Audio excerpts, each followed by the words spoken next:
I thought I was living the perfect life a man could ever want. I have beautiful children. I have a beautiful wife.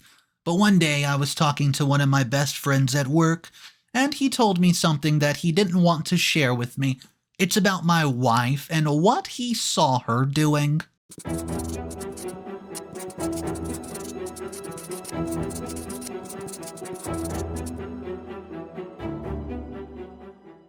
Where do I even begin with this absolute mess of a situation I'm in?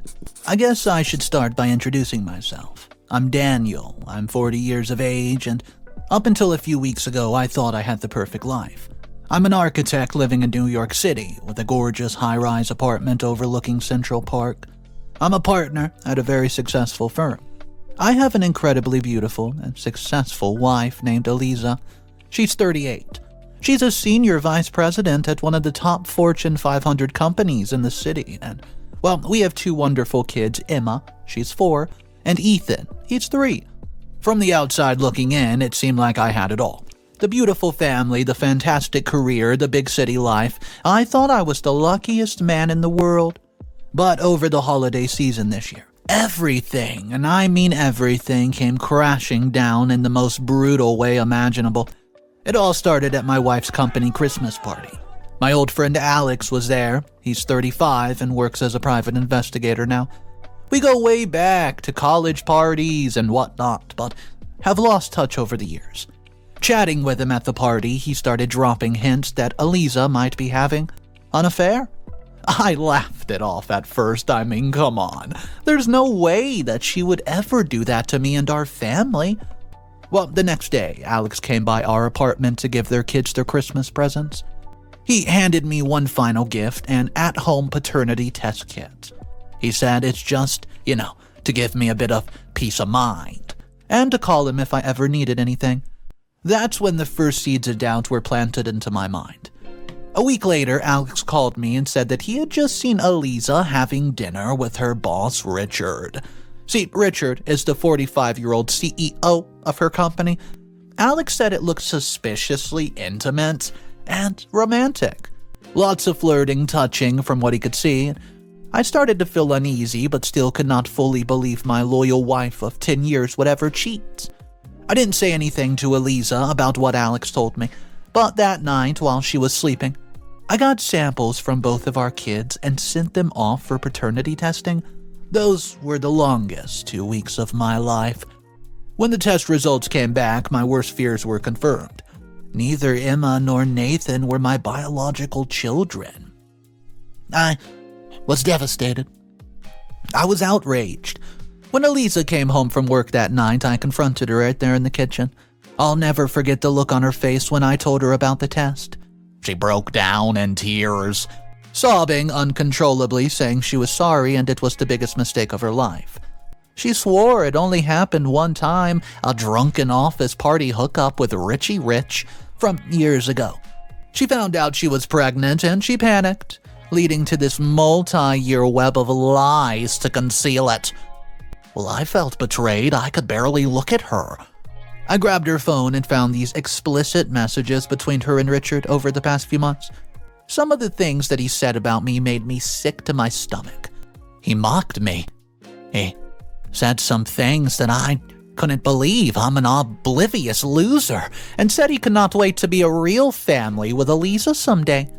I stormed out of the apartment, grabbed a few essentials from our room, and checked into the nearby hotel. I texted Richard's wife and shared some of the messages I found. Soon after, Eliza started frantically calling and texting, begging me to come back and talk this through. Well, I was angry. I just turned my phone off. The first night, alone in the hotel, I completely broke down. I came dangerously close to driving my car off a bridge into the river. The only thing that stopped me was thinking about my kids. Well, not my kids, I guess. I needed at least one parent who was not dysfunctional. I spent the whole night wide awake, replaying everything in my head, over and over about my life, realizing it's nothing more than a lie. The next morning, my sadness turned back to anger, and I started plotting my revenge.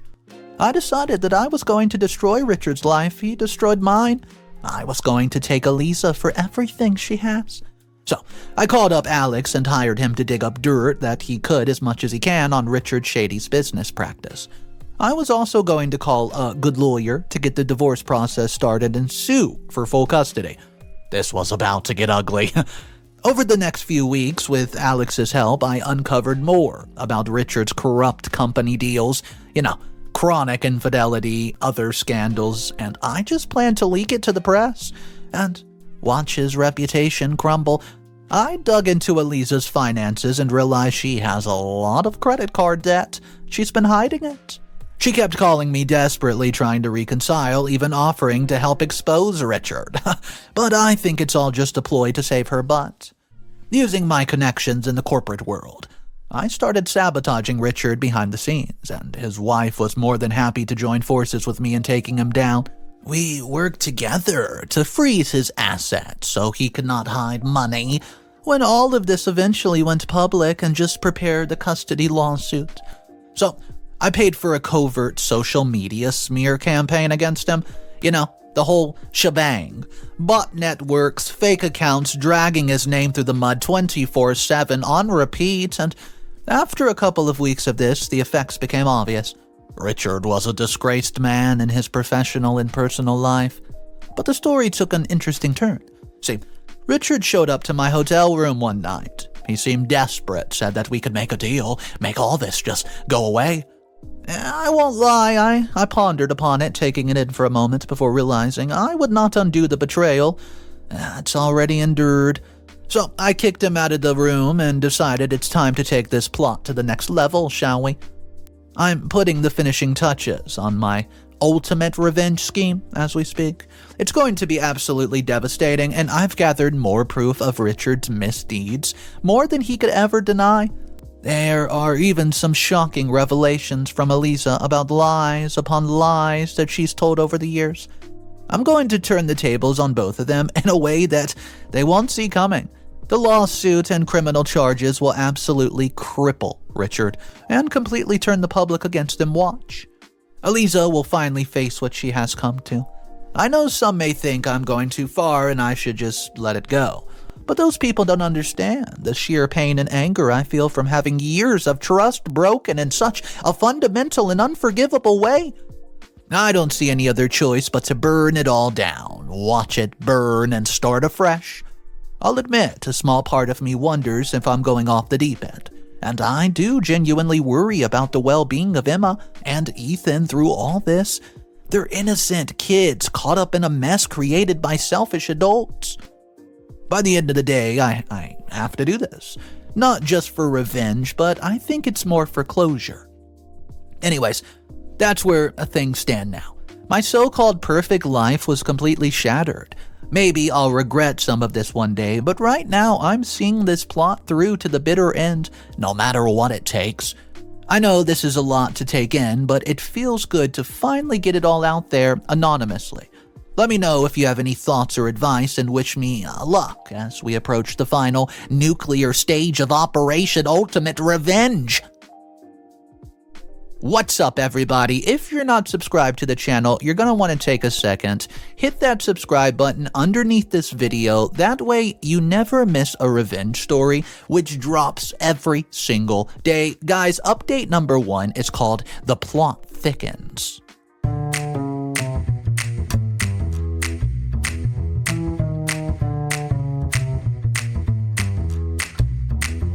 It's been about a month now since my world came crashing down after learning about my wife Eliza's affair and my kids not being biologically mine. I moved out of our fancy apartment and have been staying in a long-term hotel while I continue putting my revenge plot into motion. My friend Alex has been crucial in gathering intel against Eliza's dirtbag boss and lover, Richard. Well, turns out Richie Rich has been involved in bribery, insider trading, and all kinds of unethical business practices for years. You should see what he's been doing with cryptocurrency. Silly knucklehead, I'll have the feds on him. He also has a habit of sleeping with his young female employees and assistants. I'm gathering all the evidence to leak to the press when the time's right for maximum explosion. I finally told Eliza I want a divorce. And of course, I want custody of the kids. She sobbed and begged me to reconsider when I had the paper sent over. Then she dropped a bombshell. She's deep in credit card debt and can't afford the mortgage or children's school without my income. I think she hoped this would soften me, break me even, but it just made me more angry and resolved to make her pay. I decided to hit Richard where it hurts, baby. His reputation. An old college buddy of mine writes for the Wall Street Journal now. Yeah, connections. So I started feeding him tips anonymously about Richard's corruption. I also used my connections to starve Richard's company of investors and partners. When you're out in the New York City business world long enough, you know how to sink somebody, right? Richard's wife, Monica, has been a blessing in disguise, guys. She's understandably enraged about Richard's serial cheating. We teamed up to freeze his financial assets so he can't hide money when this goes public. I never realized how ruthless Monica is. She's out for blood. I love it. I put some more money into a shady social media influencer network that spreads fake news and smear campaigns. Within days, they were putting out manipulated images, we're talking AI, and videos making Richard look like a drunk, addict, and worse, with negative comments and all these bad reviews. I could tell it was working. When I heard rumblings of an emergency PR team meeting being brought in to handle this mess. After about 2 weeks around the clock calendar, 24/7 spamming, assassination from my anonymous social media soldiers, Richard's reputation was left in tatters. Former partners were severing ties with him. Journalists were pressing for comments, and even his country club friends were keeping their distance. I heard he hadn't left his house in days. No. When Eliza realized I was not backing down, she became desperate to make amends, and she came by my hotel room, pleading with me to stop my campaign against Richard, insisting she would do anything I wanted if we could just be a family again. But I've recently learned from Monica that Eliza's lied to me about more than just the affair. No way I'm letting her off the hook that easy. In an unexpected turn of events, Richard showed up at my hotel room again the other night. He looked like a broken man, hair disheveled, reeking of booze, dark circles under his eyes. He pathetically offered to write me a check of, get this, $1 million. Yeah, if I called off the dogs. As tempting as that sounded, I laughed in his face and told him it's too late for that. He's going down and nothing could stop this avalanche. I kicked him out of the door so I could get back to an enjoyment of watching this downfall. After rejecting Richard's desperate bribe attempt, I decided it's time to kick my revenge plot into, fifth gear. No more half measures, we're going scorched earth. I'm talking nuclear. I've got so much dirt stacked up that I almost feel bad ending this man's whole career. Almost. But after what he's done, he deserves it. I hope you're all ready because this next phase is going to be explosive. Updates. Number 2, the climax and beyond. Well, this is it, folks, and I really mean it. Today's the day I finally execute my master revenge plan to take down Richard, Eliza, and everyone else who would shatter my perfect family.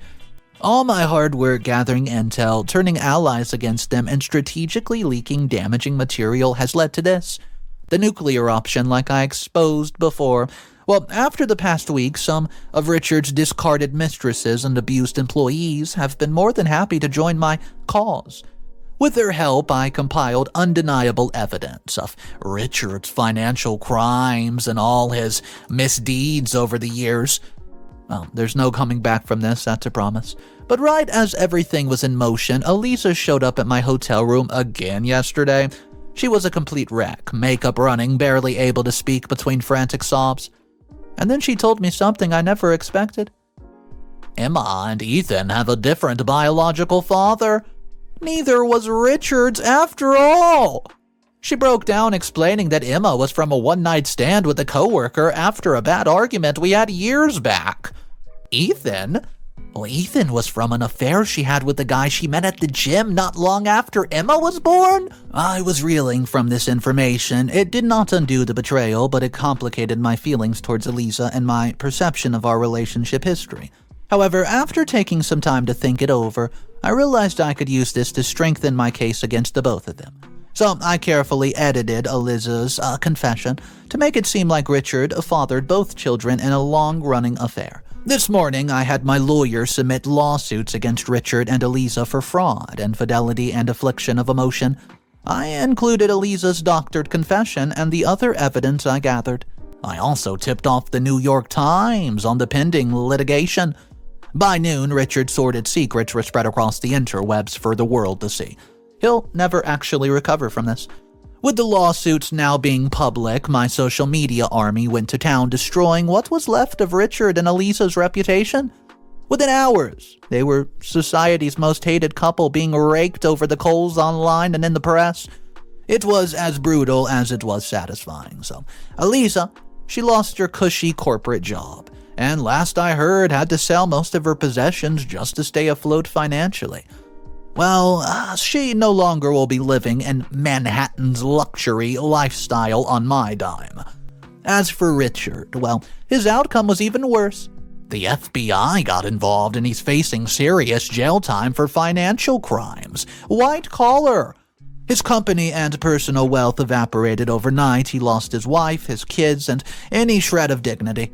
A lifetime of corruption finally caught up to him. Yesterday, I called Richard and Eliza up to my hotel room where I finally had a confrontation. Richard looked utterly defeated, while Eliza was still an emotional wreck. I stared them both down and said my piece about how deeply they betrayed and hurt me, how they damaged something precious, and I saw remorse in Eliza's eyes. It was real. Richard just seemed numb as the ruins of his life smoldered around him. They barely said a word, and as they sulked, I felt a surprising sense of emptiness instead of satisfaction. I mean, don't get me wrong, I'm glad I exposed the web of lies and deceit they thought they could get away with. But I guess a small part of me hoped that completing my quest for justice would somehow heal the pain or fill the void in my heart. But it didn't. Maybe nothing ever truly can. So here I am, as the dust settling, finally realizing after weeks of chaos, and Richard in handcuffs, Lisa in tears, and I'm trying to pick up the pieces. My kids, they're doing surprisingly okay. We're going to start therapy soon, and as for me, my revenge is accomplished.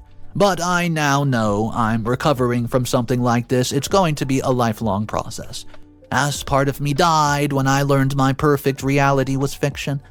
But eventually new branches will grow and leaves will come back. Well, right? What's up, guys? What a crazy story. I want to check out 3 very particular comments that brought a lot of attention to the platform. Some of them negative, some against OP, some rooting for OP, but anyways, here they are. Wow, what an intense story. As hard as it must have been for Daniel, I'm glad he was able to expose the truth instead of letting himself be manipulated any longer. This serves as a good warning about keeping an eye out for red flags, even in relationships that do seem perfect. Well, that one got a lot of comments. Let me know what you think about that one. Most people did agree with that sort of objective criticism. Here is comment 2, and it's a little different. It says, everybody sucks here. Eliza and Richard betrayed Daniel in horrific ways, but I think his revenge plot went way too far. I mean, his kids are the real victims here, who will suffer the most. There should have been a high road that he took. So let me know about that thought on that comment. Not as many people agreed with everybody sucks here, but hey, at least it's in the middle. But here's the third final comment that says, justice is served.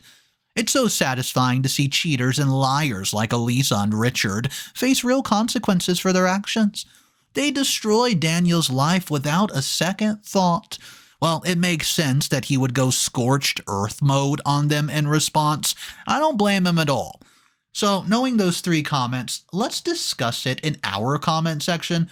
If you guys are new to the channel, welcome. This is my revenge channel where every story has something to do with sweet, sweet revenge. And if you guys want more daily revenge stories, go ahead, subscribe to this channel. I'll see you guys tomorrow, and of course remember, it's cool to be kind. See ya.